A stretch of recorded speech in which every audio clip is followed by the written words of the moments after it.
இடம்பலம் நேயர்கள் அனைவருக்கும் வணக்கம். ஸோ இன்றைக்கி கிஷோர் கே சாமி அவர்களுடன் 2-3 முக்கியமான அரசியல் நிகழ்வுகள், நாட்டு நடப்புகள், கரண்ட் அஃபேர்ஸ் பற்றி பேசி அவர் என்ன நினைக்கிறாரு அப்படிங்கிற அவரோட ஒப்பீனியன்ஸை தெரிஞ்சுக்க போகிறோம் இந்த discussion or conversation, however you see it. So வணக்கம் கிஷோர் கே சாமி அவர்களே. வணக்கம். ஸோ உங்களுக்கு ஆர்சிபி வின் ஆகணுமா இல்லை சிஎஸ்கே வின் ஆகணுமா?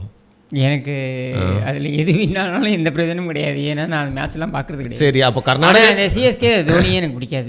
அவன் ஒரு அயோக்கிய பையன். என்ன பொறுத்து தயவு சேர்ந்து இப்போ எல்லாம் ஏற்கனவே திட்டுவாங்கிறது இல்லையே, உண்மையை சொல்கிறேன் நான். அவனை மாதிரி ஒரு கரெக்ட், அதாவது கிரிக்கெட்டின் கருணாநிதினா அது தோனி தான். எனக்கும் இதுக்கு சம்பந்தம் இல்லைப்பா. திடீர்னு இந்த இன்டர்வியூவில் இவர் கூட பேசுறது அயோக்கிய பையனா இவர் சொல்கிற எல்லாத்துக்குமே அவர் மட்டும்தான் பொறுப்பு. எனக்கும் இதுக்கும் எந்த சம்பந்தமும். திருப்பி சொல்கிறேன், கிரிக்கெட்டின் கருணாநிதி தோனி என்ன கடைந்தெடுத்த அயோக்கிய பையன். சரி விடுங்க, வேற கொஸ்டின் கேட்குறேன். கர்நாடக சாம்பாரா இல்லை தமிழ்நாட்டு சாம்பாரா? சாம்பார் ஃபர்ஸ்ட் ஆஃப் ஆல் கர்நாடகத்தோடது தான். சரி, அதோடைய ஸ்டார்டிங் பாயிண்ட் பார்த்தீங்கன்னா கர்நாடக புராண இதிலெல்லாம் பார்த்தீங்கன்னா அதில் இருக்கும். பட் சாம்பாருக்கு இன்னொரு இதுவும் சொல்லப்படுது.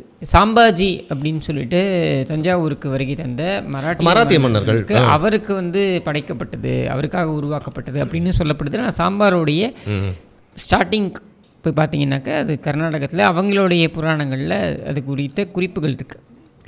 ஐ திங்க் 12ஆம் நூற்றாண்டு 13ஆம் நூற்றாண்டு அந்த இதிலேயே பார்த்தீங்கன்னா அதோட குறித்த குறிப்புகள் இருக்குது. ஸோ சாம்பார் என்பது அங்கேருந்து ஆரிஜினேட் ஆனது அப்படின்றதுக்கான இதுதான் இருக்குது, தரவுகள் நம்மக்கிட்ட இருக்குது. பட் அதுக்கப்புறம் சாம்பார் என்னென்னா உடுப்பி சாம்பார் வேறு மாதிரி இருக்கும். கொஞ்சம் அந்த மைசூர் பக்கம் வந்தீங்கன்னாக்கா அங்கே வேறு மாதிரி இருக்கும், தித்திப்பு அதிகமாகிடும். நம்ம சென்னை சாம்பார் அது டோட்டலி டிஃப்ரெண்ட்டு. ஸோ என்னை பொறுத்தக்கும் சென்னை சாம்பார் தான் என்னோடய ஃபேவரட். சரி, இவ்வளோ பெரிய பதில் சொல்கிறீங்க. Why are you asking controversial questions அப்படின்ட்டு போயிருக்கலாமே நீங்கள். இவ்வளோ பெரிய பதில் விஷயம் தெரியும் பேசுகிறேன். இப்போ சாம்பாரை பற்றி கூட தெரியல அப்படின்னா எனக்கு 20,000 புக்கெல்லாம் படிச்சிருக்கணும்னு அவசியம் கிடையாது. பொது அறிவு இருந்தாலே போகும். நீங்கள் அவர் படித்த 20,000 புக்கெல்லாம் வெறும் சமையல் குறிப்பு புக்கு படிச்சிருக்கீங்கன்னு நினைக்கிறேன். அதனால தான் உங்களுக்கு சாம்பாரை பற்றி இவ்வளோ. நம்ம இப்போல்லாம் சமையல் குறிப்புகள் தானே பார்த்தீங்கன்னா யூடியூப்லாம் பார்த்தீங்கன்னாக்க சுட சுட சாதம். அப்புறம் இல்லை ஒன்று தெரிஞ்சுக்கோங்க, எப்படி கேரளா ராகுல் காந்தி அவர்களை தத்தெடுத்து வாழ வச்சுட்டு இருக்கோ, அதே மாதிரி இன்னொரு மகனையும் தத்தெடுத்து தன்னோட தோளில் தூக்கி வச்சு வாழ வச்சுட்டு இருக்கு. அவ்வளோ வரவேற்பு, அமோக வரவேற்பு. நேந்திரகா சிப்ஸ்லாம் சாப்பிட்டு இருக்கான், அப்படி செதறுதான், அதை தூக்கி போட்டு ஓடி வராங்களாம் இவர் வராரு அப்படின்னு. இது வேறையா? இல்லை, நீங்கள் நோட் பண்ணிங்களா யூடியூப்பில் இந்த ஷார்ட்ஸில் இந்த ஒவ்வொரு வீட்லேயும் சமையல் என்ன பண்ணியிருக்காங்க அப்படின்றதுக்கு ஒரு பெரிய ஒரு ஃபாலோயிங். சுட சுட சாதம், பீன்ஸ் வறுவல், கொத்தவரங்காய் கூட்டு அப்படின்ட்டு. எனக்கு புரியல மற்றவங்களுடைய வீட்டில் என்ன சமைக்கிறாங்கன்ற தெரிஞ்சுக்கிறதுக்கு என்ன அவ்வளோ ஆவல் நமக்கு. அது காசிப் மென்டாலிட்டியோட எக்ஸ்டென்ஷனாக தான் நான் அது பார்க்குறேன். Why do you go and get into somebody else's kitchen? Thanks நீங்கள் இதை பிரிங் அப் பண்ணதுக்கு. ஒரு பையங்க, அவன் பேர் நிஜமாக நான் மறந்துட்டேன், ஞாபக குறைவு. எல்லா விதமான சமையல் யூடியூப் சேனலும் வேர்ல்டு ஃபுல்லாக ஃபேமஸ். ஏன்னா food is and universal language இல்லையா? அதில் இந்த பையன் பார்த்தீங்கன்னா தமிழ்நாட்டில் ஒவ்வொரு கலாச்சாரம், ஒவ்வொரு ஊர், ஒவ்வொரு சமூகத்துக்கும் பின்னாடி அவங்களோட குக்கிங் ஸ்டைல் வேறு வேறு மாதிரி இருக்கும். அதில் இந்த பையன் அவன் ஒரு ஐயங்காரா இல்லை ஐயர் பையனான்னு எனக்கு தெரியல. அவன் அந்த அந்த ஒரு மொழி பேசிட்டு விக்னேஷா அழகாக ஒரு மாதிரி க்யூட்டாக பேசிட்டு இருப்பான். அவங்க வீட்டில் நான் கூட பார்த்துருக்கேன், நைஸ் பாய். எனக்கு அவங்க கிட்ட பிடிச்சது என்னன்னா, ஒரு வெகிலியாக இருப்பான். இன்னொன்று சிம்பிள் விஷயங்களை கூட கொண்டாடுவான். இப்போ இன்னைக்கு கிளைமேட் நல்லா இருக்குது, நான் ஜாலியாக சாப்பிட்டு எனக்கு அந்த பையனோட ஒரு சில வீடியோஸ் தான் நான் பார்த்துருக்கேன். பார்த்ததுலேயே எனக்கு ரொம்ப பிடிச்சது என்னன்னா, வாழ்க வளமுடன் எனக்கு ரொம்ப பிடிக்கும். போனால் பட் நான் அந்த ஃபுட்டு இதுக்குள்ளே நான் போகிறதே கிடையாது. ஏன்னா நான் எதுக்கு இன்னொருத்தருடைய கிச்சனுக்குள்ளே போய் எட்டி பார்க்கணும்? I mean what do I get out of it? அவங்க என்ன சமைச்சா எனக்கு என்ன பாருங்க. அதெல்லாம் சாப்பிட்றவங்களுக்கு தான் ஃபுட்டு மேலெல்லாம் ஆர்வம் இருக்கும். நீங்கள் ஆக்சிஜனையும் தண்ணியும் குடித்து விட்டு வாழ்பவர்களுக்கெல்லாம் ஃபுட்டு மேலே ஆர்வம் இருக்காது. இல்லை, ஈவன் அதர்வைஸ் என் வீட்டு கிச்சனில் என்ன இருக்கணும் தான் நான் பார்க்கணுமே தவிர இன்னொருத்த வீட்டு கிச்சனில் என்ன இருக்குன்றதை பார்க்கறதுலே நமக்கு என்ன அவ்வளோ ஆவல்னு எனக்கு புரியல. அது பார்க்க தான் ஆயிரக்கணக்கில் பார்க்குறாங்க. இல்லை தலைவரே, இதை நான் மறந்துட போகிறேன். 2 இன்டர்வியூக்கு முன்னாடியே நம்ம பேசணும்னு நினச்சேன் நம்மளோட டிஸ்கஷனில். இந்த பையன் ஒரு வேகனார் வாங்கியிருக்கான். இந்த மாதிரி ஃபுட்டு இதெல்லாம் பண்ணி ரொம்ப ஃபேமஸ் ஆகி நல்ல வியூஸ்லாம் போய் நல்லது தானே. ஒரு குட்டி கார் வாங்கியிருக்கான். சரியா, யார் இது மாதிரி ரேக்ஸ் டு ரிச்சஸ் இல்லை கஷ்டப்பட்டு இது மாதிரி வந்தால் இல்லை அவங்களுக்கு பிடிச்சா நம்ம சப்போர்ட் பண்ணுவோம்.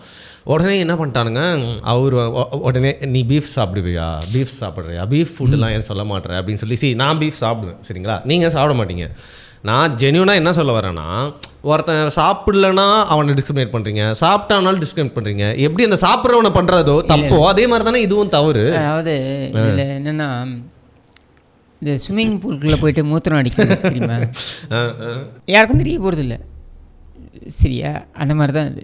இன்டர்நெட்டில் வந்து ஒரு போலி முகவரிலையோ இல்லை ஒரு வேறு ஒரு நேம்லேயோ வந்துட்டு அசிங்கமாக பேசிட்டா அது ஒரு பெரிய ஒரு சாதனைன்னு நினச்சிக்கிறாங்க. இது இவ்வளோ தான். ஸ்விம்மிங் பூலில் போயிட்டு ஒன்றுக்கு போகிற மாதிரி தான் அது. சரியா? இதுக்கு மேலே நீங்கள் எதுவும் நீங்கள் you can not define it as anything else. இந்த மாதிரி பேசுகிறவங்க இது வந்து இந்த மாதிரி டாக்ஸிக் எலிமெண்ட்ஸை நான் இந்த மாதிரி டாக்ஸிக் எலிமெண்ட்ஸை வந்து பிளாக் பண்ணிவிடுவேன். அதுக்கும் மேலே பேசினாங்கன்னா அவங்களுக்கு ஏற்ற மாதிரி அவங்களுக்கு புரியக்கூடிய மொழியில் பேசி அனுப்பி விட்டுருவேன். இல்லை, அதுக்கு என்ன சொல்கிறாங்க, ஒரு ஒரு ஒரு ஒரு பிராமின் பையன் அவன் வந்து ஏழையாக இருந்து பணக்கார சக்ஸஸ் ஆகிட்டானா அதை நீ நடுநிலை நக்கி மாதிரி போய் நீ கொண்டாடினா உன்ன மாதிரி தற்குறி வேறு யாருமே இல்லை அப்படின்னு சொல்கிறாங்க. எனக்கு புரியவே இல்லாட்டி ஒரு ஒடுக்கப்பட்டவனை நீங்கள் வந்து அடக்குமுறை செய்கிறதும் தவறு, இந்த மாதிரி ஒருத்தனை போயிட்டு டிஸ்கிரிமினேட் பண்ணுறதும் தவறு. அது ரெண்டுமே ஈக்குவலாக புரிஞ்சுக்க மாட்டாங்க. ஹார்ட் ஒர்க்கில் அவன் மேலே வரான். அவன் பிராமணனோ செட்டியாரோ பறைய சமூகத்தை சேர்ந்தவனோ இல்லை அவன் வந்து தேவனோ இல்லை அவன் வந்து ஆஸ்திரேலியன் அபார்ஜினோ, அவன் என்ன வேணால் வந்துட்டு போட்டான்.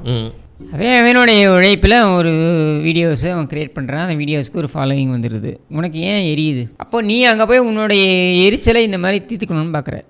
இதான் சொல்கிறேன், ஒரே விதமான வன்மம் தானே. நீச்சல் குளத்தில் ஒன்று கிடைக்கிறக்காக தான் இது. சரி விடுங்க, நீச்சல் குளத்தில் ஒன்று கிடைக்க சொல்லிட்டீங்க, திருப்பி அதை பேசுறது என்ன நீங்கள் வந்து. ஏன்னா அதில் நான் இந்த I start avoiding swimming pools only because of that இந்த ஒரு ஹேபிட் சில பேருக்கு இருக்குன்றதை நான் தெரிஞ்சுக்கிட்டேன். ஸோ அதனால தான் நான் அதை அவாய்ட் பண்ணுறது. அது மாதிரி இந்த மாதிரியான டாக்ஸிக் என்டிட்டிஸை நம்ம அவாய்ட் பண்ணுறது இல்லை பிளாக் பண்ணி விட்டுறது. அவுட் ஆஃப் கியூரியாசிட்டி கேட்குறேன், கடல், ஆறு, குளம் எல்லாத்தையுமே அவாய்ட் பண்ணிட்டீங்களா அப்போது? கடல் யா அஃப்கோர்ஸ். ஆறு, குளம் அப்படின்றது வந்து ரொம்ப குறைவு. நான் பொதுவாக கோவில்கள் அப்படின்னு போனால் அந்த குளங்கள் அப்படின்றது இருக்கும். பட் மற்றபடி நீங்கள் வந்து கடல் வந்து of course I'm very very very enchanted with it and I am always close to it. But இன்றைக்கி கடல் நீரும் வந்து ஒன்றும் பொல்யூஷன் இல்லாமல் இல்லையே. சரி, நான் கர்நாடகா பக்கம் போகலான்னு பார்த்தேன், என்னை பிடிச்சி பீச் பக்கம் சென்னை பக்கம் கூப்பிட்டு வந்துட்டீங்க திருப்பி. என்னென்னா நேற்று ஒரு காணொலி பார்த்தேன், அதை குறித்து சமூக வலைதளங்களில் பெரிய விவாதம் நடந்துச்சு.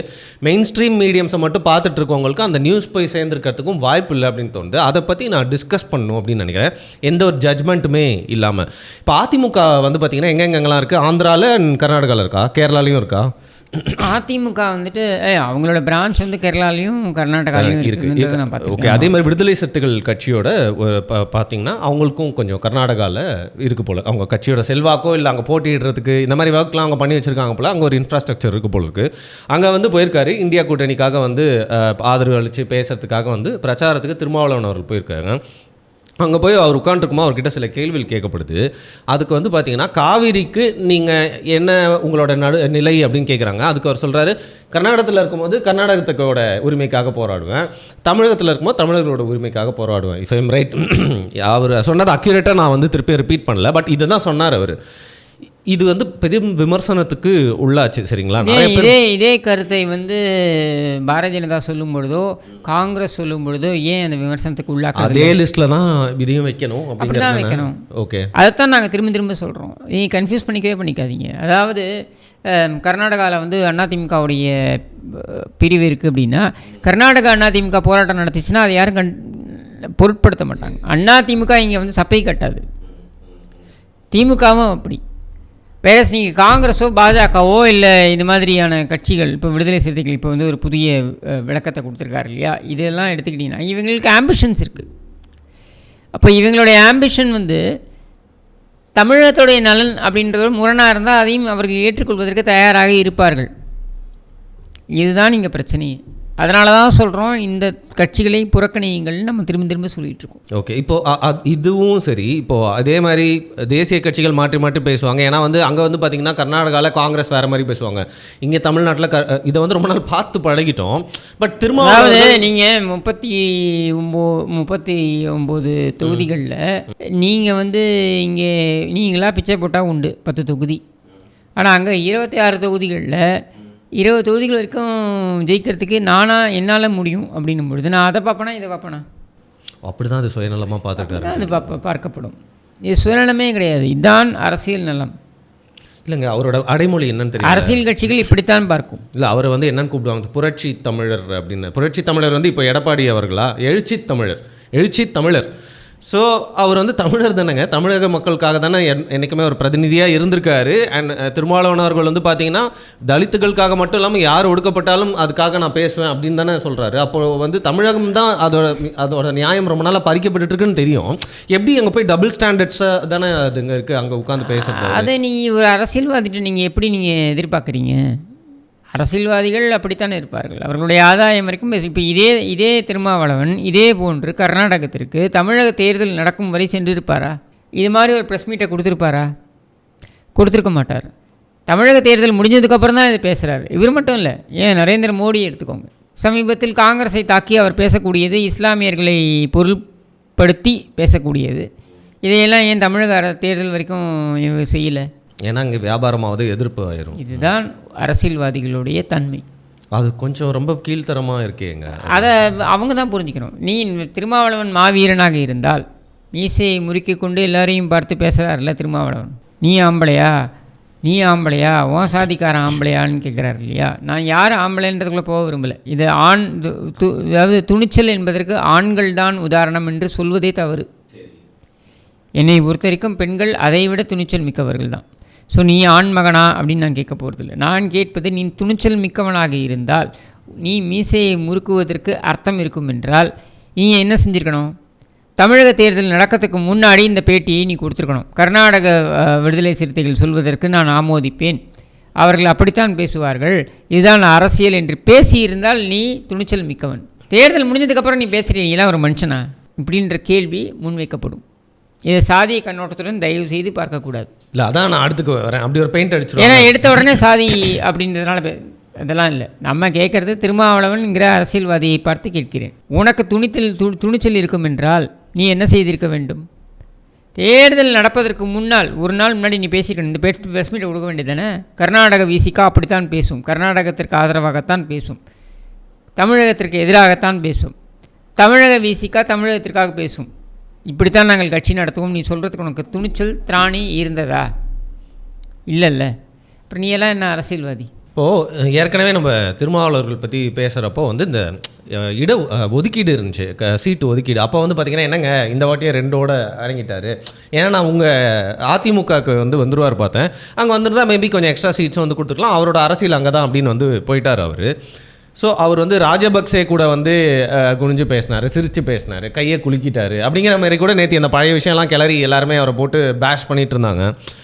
ஸோ எப்போவுமே வந்து திருமாவளவன் அவர்கள் வந்து ஒரு விஷயத்தை ஒரு நேர்கோட்டில் ஒரு கோல் அப்படின்னு போகாமல் சந்தர்ப்பத்துக்கு ஏற்ற மாதிரி கொஞ்சம் மாற்றி தான். எல்லா அரசியல்வாதிகளுமே சந்தர்ப்பத்திற்கு ஏற்ற மாதிரி பேசுகிறவங்க தான். இதில் திருமாவளவன் மட்டும் விதிவிலக்கு கிடையாது. ஆனால் நான் கேட்குறது என்னென்னா, நீ மீசையை முறுக்கி மற்றதுக்கெல்லாம் பேசுகிறல்ல, நீ ராமதாஸை பற்றி கேள்வி கேட்கிறாய் அல்லவா? நீ எடப்பாடி பழனிசாமி அவர்களை பற்றி கேள்வி கேட்கிறாய் அல்லவா? உன்னை பார்த்து நாங்கள் கேள்வி கேட்கிறோம். நீ மீசையை முறுக்கக்கூடிய துணிச்சல் மிக்கவனாக இருந்தால் நீ என்ன செய்திருக்கணும்? தமிழக தேர்தல் நடப்பதற்கு முன்னால் இதே மாதிரியான பேட்டியை கொடுத்துருக்கணும். கொடுக்கலன்னும் போது நீ அப்பட்டமான ஃப்ராடுன்றது தெளிவாகுதுல்ல. இதுக்கு மேலே என்ன சொல்கிறீங்க? இது பித்தலாட்டம் இல்லையா? இது ஏமாத்து வேலை இல்லையா? தேர்தல் முடிஞ்சதுக்கப்புறம் நீ இந்த பேச்சை பேசுகிற அப்படின்னா தேர்தல் முடிஞ்சது மட்டும் நீ பேசுறதுக்கு தயாரா? டெல்டாவில் உட்காந்து பேச தயாரா? இதே வார்த்தையே திருமாவளவன் நான் கேட்குறேன். அப்போது உனக்கு வாக்களிக்கின்ற தமிழ்நாட்டை சேர்ந்தவர்கள் முட்டாள்கள், இப்படிதான் எடுத்துக்கணும். அதுவும் டெல்டாவில் யார் இருக்கா? அவரோட கட்சி சார்ந்தவங்க தான் நிறைய பேர். அது நீ டெல்டாவில் இறங்கி பேசு, தைரியம் இருந்தாலும் நீ பேசு. கர்நாடகா விசிகா காவிரியை ஒரு சொட்டு தண்ணீர் கூட விடமாட்டேன் என்று சொல்வது சரி அப்படின்னு நீ பேசியிருக்கணும். நீ யோகியனாக இருந்தால் நீ அங்கே பேசியிருக்கணும், தேர்தலுக்கு முன்னாடி பேசியிருக்கணும். பேச முடிஞ்சதா உன்னால்? அப்போ அப்பட்டமான பக்கா ஃப்ராடு பித்தலாட்ட பேர் வழி நீன்றது தெளிவாகிடுச்சுல. வேறு என்ன சொல்கிறீங்க இதை? இல்லைங்க, சரி, இப்போ திருமாவளவர்களும் தள்ளி வச்சிடலாம். இப்போ வந்து ஒரு சினாரியோவை மட்டும் வச்சுக்கோங்க. 2 மாநிலங்களில் ஒரு கட்சி நடத்துகிறாங்க அப்படின்னா இந்த மாதிரி ஒரு சுச்சுவேஷனில் அப்போது என்ன தாங்க? அதுதான் நான் சொல்கிறேங்க. இது வந்து நீங்கள் 2 மாநிலங்களில் நாங்கள் கட்சி நடத்துகிறோம், நாங்கள் தேசிய கட்சிகள் இப்படின்னு சொல்லக்கூடியவர்களுக்கு இந்த பிரச்சனை இருக்குது. இது டிஸ்கவுண்ட்டே பண்ண முடியாது நீங்கள், சரியா? அப்போது இவர்கள் யாருடைய நலன் சார்ந்து இருப்பார்கள்னா அவர்களுக்கு எங்கே அதிக சீட் வருமோ அதை சார்ந்து தான் இருப்பார்கள். ஒரு அரசியல்வாதியுடைய செயல்பாடு அதை நோக்கித்தான் இருக்கும். தமிழ்நாட்டில் நான் நோட்டாவை தாண்டலை, எனக்கு 20 சீட்டு வரும் கர்நாடகாவில், நான் அதை பார்ப்பேனா இல்லை நோட்டாவை தாண்டாத ஒரு இடத்த பார்ப்பேனா? அதான் வந்து ஒரு சரியான முடிவு. இதுதான் ஒரு அரசியல்வாதி. அதான் திருப்பி சொல்கிறேன், தேர்தல் அரசியல் என்று வந்துவிட்டால் இங்கே சீட்டு எண்ணிக்கை இதுதான் இங்கே பேசும், மற்றதெல்லாம் பேசாது. கொள்கை, சித்தாந்தம், மண்ணாங்கட்டி இதெல்லாம் ஓரமாக வச்சிட வேண்டியது தான். அப்போது அப்படி பார்க்கும் பொழுது யார் நமக்கு நன்மை பயக்க முடியும் அப்படின்னா, இந்த மண்ணை சார்ந்து மட்டுமே இருக்கக்கூடியவர்கள் தான் நன்மை பயக்க முடியும், வேறு வழியே கிடையாது. அப்போ அதனால தான் நான் சொல்கிறேன், திமுக அண்ணா திமுகன்ட்டு. திமுகன்னு வரும்பொழுது அவர்கள் பணயம் வைத்து விடுகிறார்கள். ஏன்னா அவர்களுடைய குடும்ப பிரச்சனை அப்படின்றத மையமாக வைத்து, அவர்களுடைய ஊழல் பிரச்சனை என்பதனை மையமாக வைத்து அவர்கள் பணயம் வைத்து விடுகிறார்கள். அண்ணா திமுக பணயம் வைக்கலை, இது வரைக்கும் வைக்கலை, வைத்ததாக வரலாறும் கிடையாது. இதே கர்நாடகத்தில் செல்வி ஜெயலலிதாவுடைய வழக்கு நடந்து கொண்டிருந்த பொழுது கூட இதே கர்நாடகத்திற்கு எதிராக வழக்கு தொடுப்பதற்கு உச்சநீதிமன்றத்திலேயோ இல்லை மேலாண்மை அந்த வாரியத்திலேயோ புகார்களை தெரிவிப்பதற்கோ வழக்கு தொடுப்பதற்கோ தயங்கியதே கிடையாது செல்வி ஜெயலலிதா. அவர் நினைத்திருந்தால் திருமாவளவனோட இன்னும் பாலிஷ்டாக பேசி இந்த வழக்கிலிருந்து தப்பித்திருக்கலாம். அவரை செய்யவே இல்லை. தன்னுடைய பிரச்சனை என்பது தனியாக பார்த்தாங்க, கட்சியோட பிரச்சனை என்பது தனியாக பார்த்தாங்க, மாநிலத்தின் பிரச்சனை என்பது தனியாக பார்த்தாங்க. மாநிலத்தின் பிரச்சனை என்பதனை தன்னுடைய பிரச்சனையுடன் அவர் குழப்பிக்கொண்டதே கிடையாது. நான் இருந்தாலும் இல்லை என்றாலும் இந்த மாநிலம் செழிப்பாக இருக்க வேண்டும் அப்படின்னு நினைத்தவர் செல்வி ஜெயலலிதா. அவங்க அந்த மாதிரி எந்த இடத்துலையும் காம்ப்ரமைஸ் பண்ணது கிடையாது.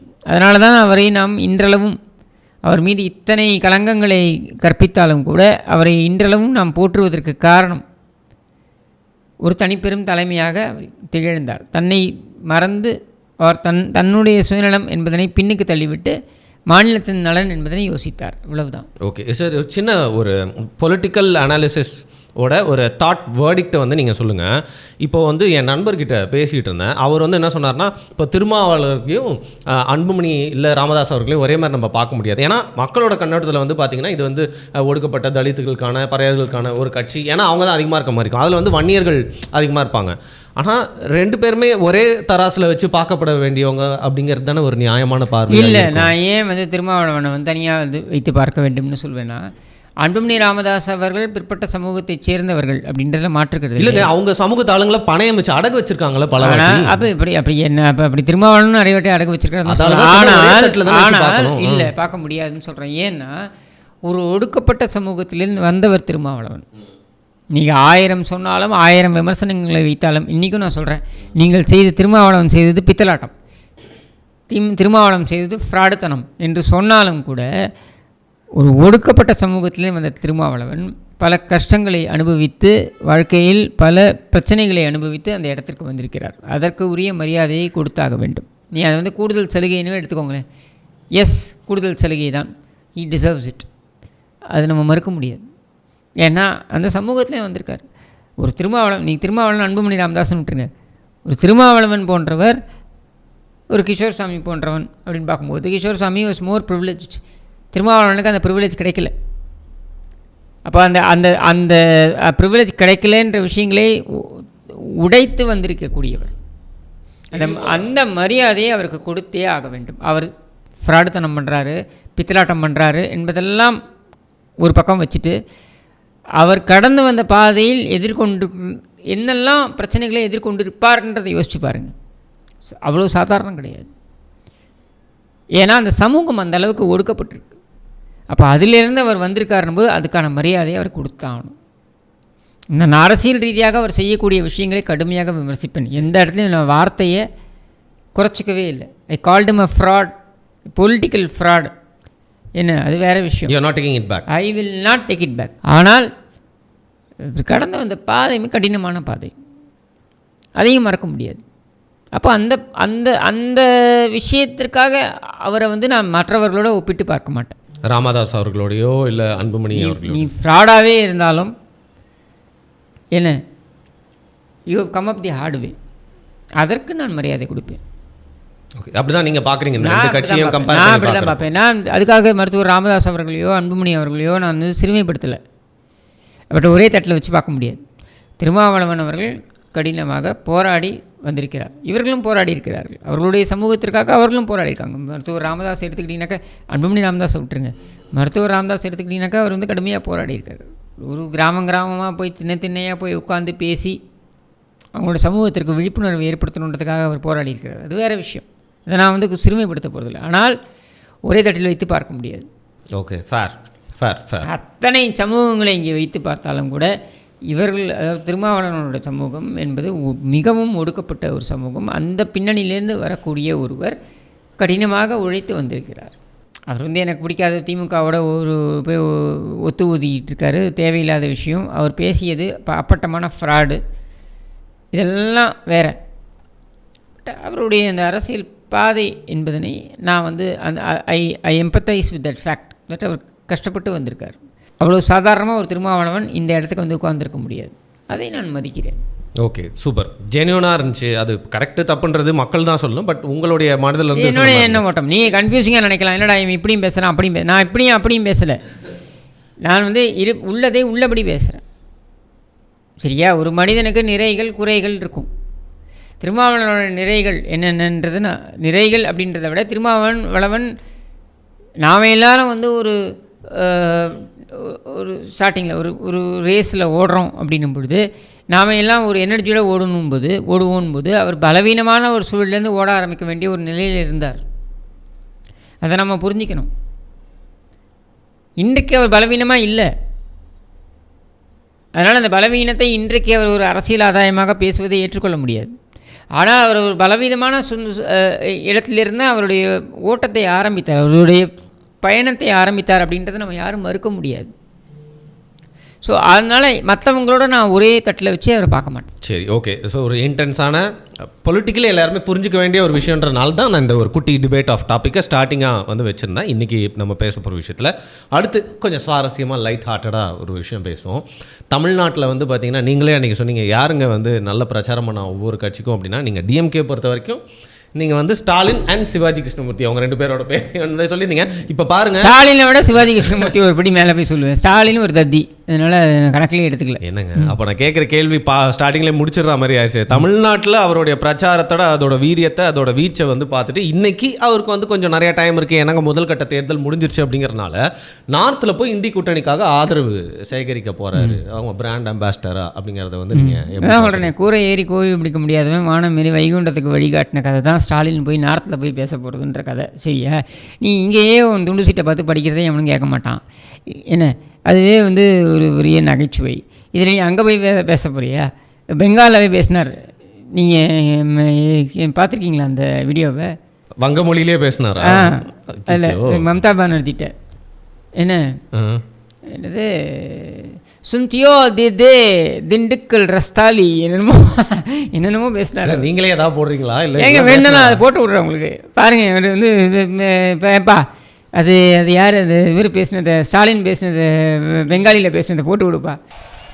பாங்காலேர் பாகிதேர் तमिलनाडुर स्टालिनेर प्रेम बोरा नमस्कार।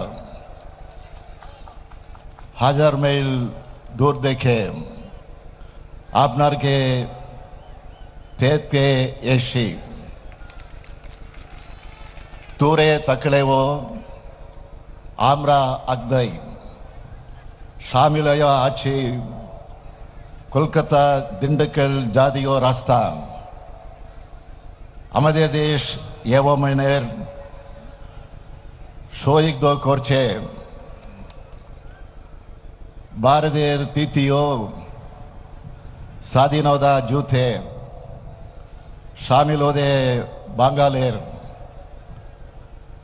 ओकनी कोना सयोज मनोज एवं अमरबोन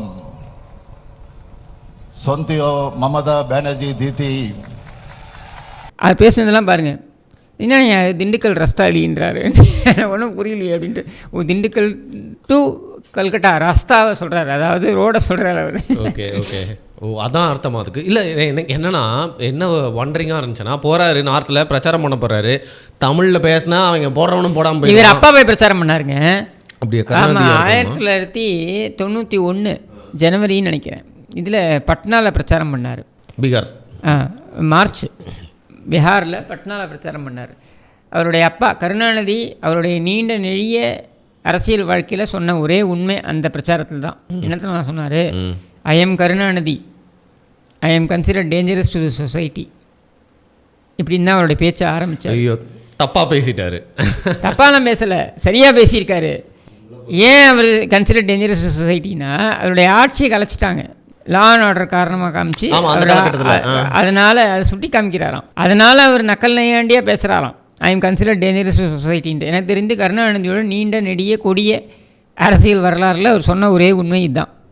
என்ன, தீய சக்தி, சமுதாயத்திற்கு எதிரான ஒரு சக்தி அப்படின்றத அன்றைக்கி தான் அவர் பேசினார். அதை வந்து மொழிபெயர்ப்பு பண்ணது ராஜ்மோகன் காந்தின்னு நினைக்கிறேன். Okay okay. இப்போ இவர் வந்து எந்த மொழியில் போய் பேசுவார்? தமிழில் பேசுவாரா?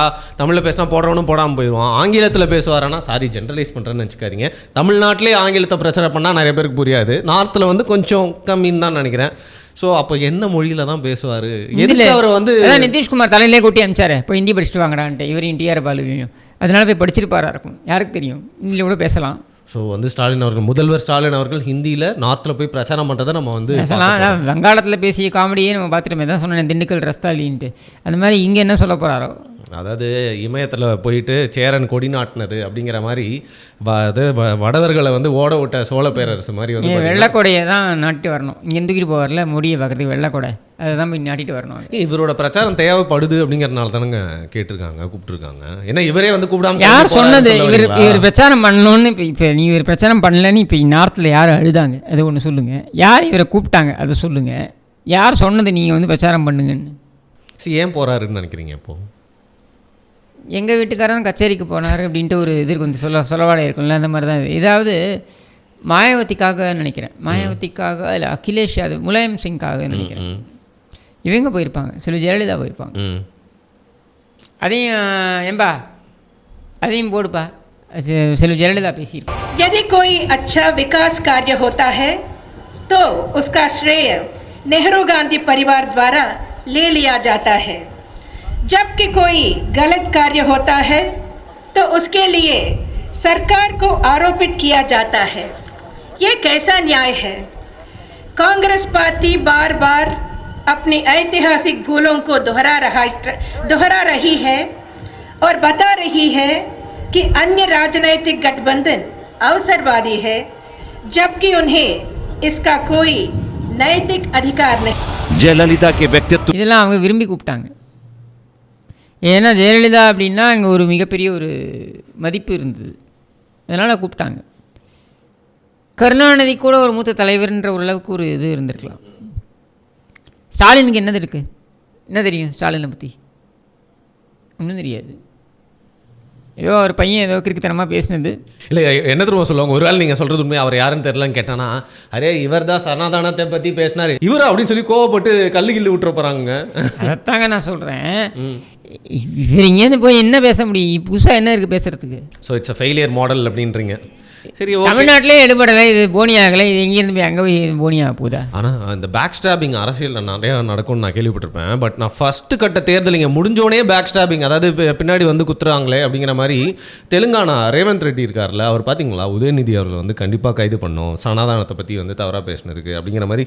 என்னங்க இப்படி போட்டு அடிக்கிறாங்க, உள்ளுக்குள்ளேயே காத்துக்கிட்டு இருந்திருக்காங்க போல இருக்கே. நீங்கள் அவங்க வந்து வேறு வழியே கிடையாது.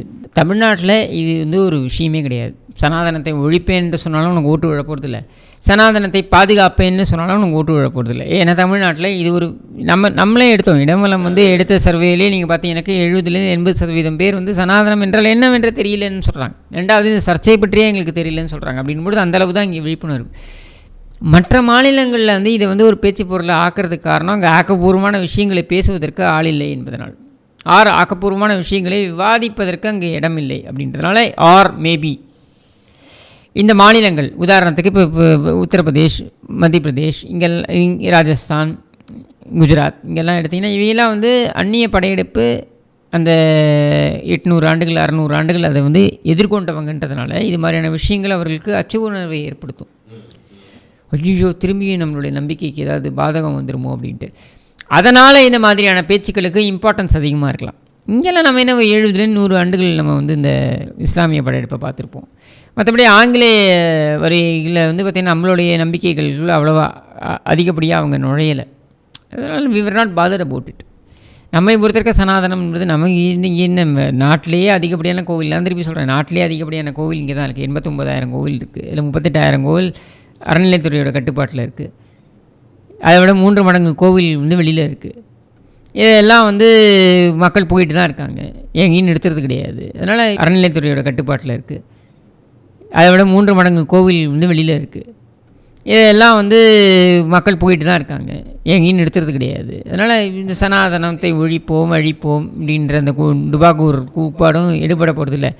நாங்கள் தான் சனாதன காவலாளிகள்னு யாராவது மேலேருந்து குதிச்சாலும் அதை யாரும் கண்டுக்க போகிறதில்ல.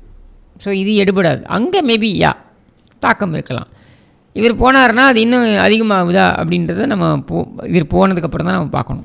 அண்ட் காங்கிரஸையும் எல்லாருமே டீல் பண்ணுற விதம், குறிப்பாக ராகுல் காந்தி அவர்களை வந்து பினராயி விஜயன் அவர்கள் பேசின விதமும் வந்து பார்த்திங்கன்னா, இதே ரேவந்த் ரெட்டி வந்து இவரை சொன்னார்னா இவர் வந்து ராகுல் காந்தி அந்த கூட்டணியே தானேங்க. நீங்கள் அந்த கூட்டணியில் கேரளாவில் நான் ஒரு நிலைப்பாடு எடுப்பேன், தமிழ்நாட்டில் ஒரு நிலைப்பாடு எடுப்போம்.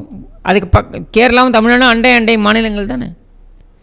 தமிழ்நாட்டில் கம்யூனிஸ்ட்டும் காங்கிரஸும் இணக்கமாக இருக்க முடியும், கேரளாவில் முடியலன்னு தானே சொல்கிறீங்க.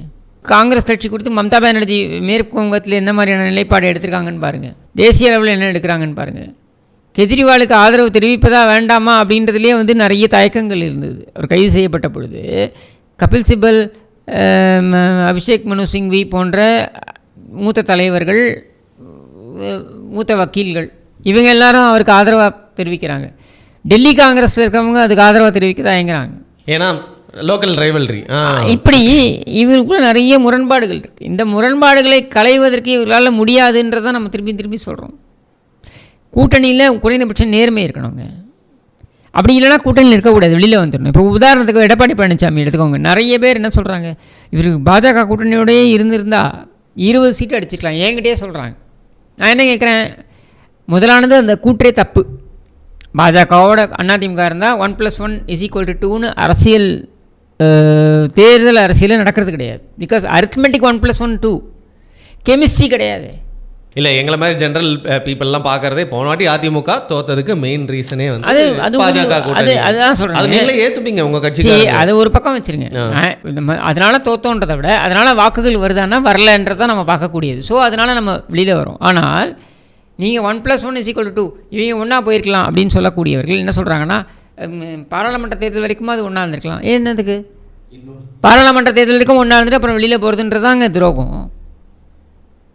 அதை அவர் செய்யலையே, நினைத்திருந்தால் அவர் செஞ்சுருக்கலாமே, பெரிய விஷயமா அது. அவர் செய்யலையே. அண்ணாமலை இப்படிலாம் பேசினார், அதையெல்லாம் சகிக்க முடியலன்னா அப்புறம் ரேவந்த் ரெட்டி பேசினது ஸ்டாலின் சகிச்சுட்டு போகலையா? சித்தராமையா பேசுகிறத வந்து சித்தராமையா கூட விட்டுருங்க, அவர் டிகே சிவகுமார் இருக்கார், அவர் பேசுகிறத ஸ்டாலின் சகிச்சுட்டு போகலையா? இது விஷயம் கிடையாது. இங்கே பாயிண்ட் என்னென்னா, நம்ம சேர்ந்து இருக்கோம்னா நேர்மை, அதில் நாங்கள் சேர்ந்துருப்போம், உங்களுக்காக பணி செய்வோம். இல்லை பிரியிறோன்னா பிரியிறோம். இதுக்கு வந்து சரியான நேரம் பார்த்து, அதாவது இங்கே இவங்க கூடயே இருந்து சீட்டை வின் பண்ணிவிட்டு அதுக்கப்புறம் வெளியில் போகிறது இது நமக்கு தேவை கிடையாது. அந்த துணிச்சலான முடிவை எடுக்கக்கூடிய இடத்துல நேர்மையான கட்சிகள் தான் இருக்க முடியுமே தவிர இவர்களை போன்றவர்கள் எந்த காலத்துலையும் இருக்க முடியாது. அதனால் காங்கிரஸ் திமுக கூட்டணி அப்படின்றது பார்த்திங்கன்னா, உன் காலம் நான் எப்போ வருவேன், என் காலம் நீ எப்போ வருவேன்னு இருக்கக்கூடிய ஒரு நிலையில் தான் அந்த கூட்டணியே இருக்குது. இன்னும் பாஜக கூட்டணியை அவங்க ஸ்ட்ரென்தன் தான் பண்ணுவாங்க. இன்னொன்று திமுகவே கூட பாஜகவோட அண்டர்ஸ்டாண்டிங்கில் இதை பண்ணியிருக்கலாம். நான் இப்போ இந்த ஒரு வாசகம் பார்த்துருக்கேன், இந்த காம்பவுண்ட் வாலெலாம் எழுதியிருக்கோம், உன்னுடன் நான் சேர்ந்து செய்கின்ற காரியம் பயங்கரமானதாக இருக்கும் அப்படின்ட்டு. அது பைபிளில் வர, அதுதான் விவிலியத்தில். அதனால் அந்த மாதிரி பயங்கரமானதாக இருக்கும்னு காங்கிரஸோடயே இருந்து பண்ணுறாங்களான்னு கூட சந்தேகம் எழுது. ஓகே, இப்படி வேறு ஒரு குண்டை தூக்கி வந்து போட்டிருக்கீங்க. இருக்கலாம். சரி, ரைட்டு. எல்லாமே வந்து பார்த்திங்கன்னா வடக்க நோக்கி தான் வந்து எல்லா பார்வையும் இருக்குது. ஏன்னா இங்கே முதல்ல தேர்தல் முடிஞ்சிருச்சு அப்படிங்கிறதுனால இங்கே வந்து எல்லாமே அடங்கி கூல்டவுன் ஆயிடுச்சு. ஸோ நம்மளோட அரசியல் பார்வை மொத்தமும் இந்தியாவே வந்து அடுத்தடுத்த கட்ட தேர்தல், இப்போது 2ஆம் கட்ட தேர்தலும் வந்து நடந்துகிட்ருக்கு. ஸோ தொடர்ந்து அதை பற்றின செய்திகள் மட்டும் இல்லாமல் தமிழ்நாட்டில் அரசியலில் நடக்கக்கூடிய முக்கியமான நிகழ்வோட அடுத்த காணொலியில் உங்களை வந்து சந்திக்கிறேன். மிக்க நன்றி உங்களோட விடைகளுக்கும் நேரங்களுக்கும்.